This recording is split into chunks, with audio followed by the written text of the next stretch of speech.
Hello, good afternoon. Welcome to Daily Current Affair MCQ. Today is 14th November 2024. Happy Children's Day all of you. Okay, now start करते हैं अपने पहले question से. Daily current affair MCQ चल रहा है हमारा. So our first question is consider the following with reference to the common okay common metabolic disorder associated with the cardiovascular kidney metabolic syndromes.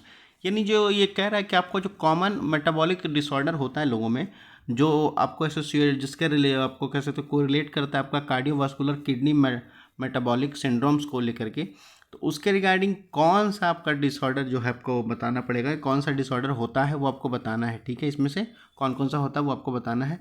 तो पहला है हाइपर थायरोडिसियम, सेकंड आपका है हाइपर लिपिडिया, थर्ड आपका है हाइपोग्लाइसीमिया. ठीक है, आपको बताना होगा इसमें से कौन सा करेक्ट है वो आपको बताना है. तो बताओ. So the correct option is a, one only. वो क्या होगा आपका 2 हो जाएगा. ठीक है, हाइपर लिपिडमिया. ठीक है, okay. Now move to the next question.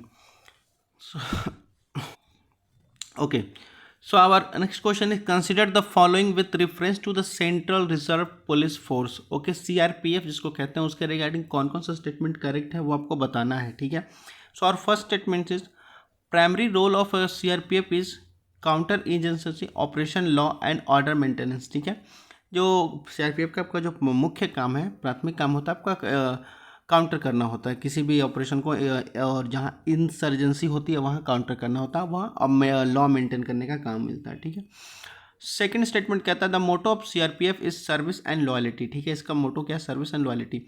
और मिनिस्ट्री ऑफ डिफेंस जो है वो कंट्रोल करता है आपको CRPF को, उसके अंडर आती है CRPF मिनिस्ट्री ऑफ डिफेंस के अंदर. तो which of the following statement is correct, जिसके रिगार्डिंग कौन सा ऑप्शन होगा वो आपको बताना है. बताओ. So the correct option is B, 2 only.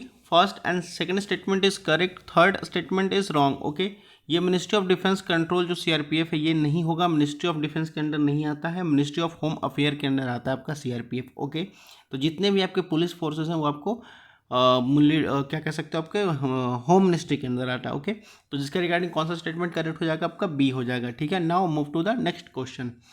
So our next question is the leave consider the following statement की बात करें, इसमें से कौन सा स्टेटमेंट करेक्ट हो आपको बताना है. सो फर्स्ट स्टेटमेंट कहता है कि the limitation based on 1971 Sensex was suspended in 1976 for the 25 year until 2021. कह रहा है डिलिमिटेशन जो हुआ था 1971 में वो आपको सस्पेंड कर दिया गया था 1976 में 25 साल के लिए, और जिसको कह सकते हैं 2001 तक के लिए. ठीक है, ये फर्स्ट स्टेटमेंट कह रहा है. सेकंड स्टेटमेंट कहता है कि Atal Bihari Vajpayee government extended the suspension of another 25 year lasting 2030. उसके बाद क्या हुआ? 2001 में अटल बिहारी की सरकार आती है, बीजेपी की सरकार आती है. उसके बाद क्या होता है? वो गवर्नमेंट भी क्या करती है? एक्सटेंड कर देती है 2030 तक के लिए. तो इसमें से कौन सा स्टेटमेंट करेक्ट हो आपको बताना है. बताओ. So the correct statement is A only. ठीक है, आपका फर्स्ट स्टेटमेंट करेक्ट है, सेकंड आपका गलत है. सेकंड गलत कैसे है सर? तो देखो, बात करता है क्या कि 2000 अटल बिहारी की जब सरकार आई थी 2001 में, 2002 की बात करिए तो 25 ईयर तक 2002 तक हो गई थी. ठीक है, और अटल बिहारी की सरकार 2030 तक नहीं की थी, 2026 तक एक्सटेंड की गई थी. ठीक है, 2030 तक नहीं की गई थी इसके रिगार्डिंग, इसलिए ये आपका क्या कह सकते हो, ये गलत है second statement. Okay, now move to the next question. So the next question, and this is the last question of this session, which of the following statement are correctly, एक second, which of the following statement is correctly statement are correct in the respect of a state public service commission. State public service commission को लेकर के कौन सा statement correct है आपको बताना है. और स्टेट पब्लिक सर्विस कमीशन को लेकर के ये आपको बता देना चाहता हूँ कि यूपी पीसीएस का प्रोटेस्ट हो रहा है, जिसके रिगार्डिंग ये न्यूज़ बहुत फैली हुई है. तो ये इसके लिए आप पढ़ लीजिएगा, आने वाले एग्जाम में BPSC में या UPSC में पूछ लिया जाएगा, यूपी पीसीएस में हो सकता है पूछ लिया जाए. ठीक है, so our first statement is article 315 of Indian constitution provide the establishment of state public service commission. 315 अनुच्छेद है, उसमें ये कहा गया है कि एस्टैब्लिश होगा public service commission.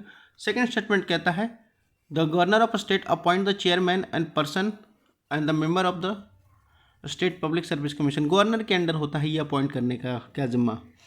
Third statement कहता है the report of each state public service commission is submitted to the state legislative assembly, जो रिपोर्ट होती है वो स्टेट लेजिस्लेटिव असेंबली के पास सबमिट की जाती है क्या?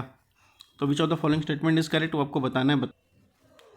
सो the correct option is D, all the statement are correct. Okay, now that's all for the today session. अगर कोई कमेंट कोई क्वेरी हो तो feel free to ask in comment section. बाकी पढ़ते लिखते रहिए। धन्यवाद, थैंक यू।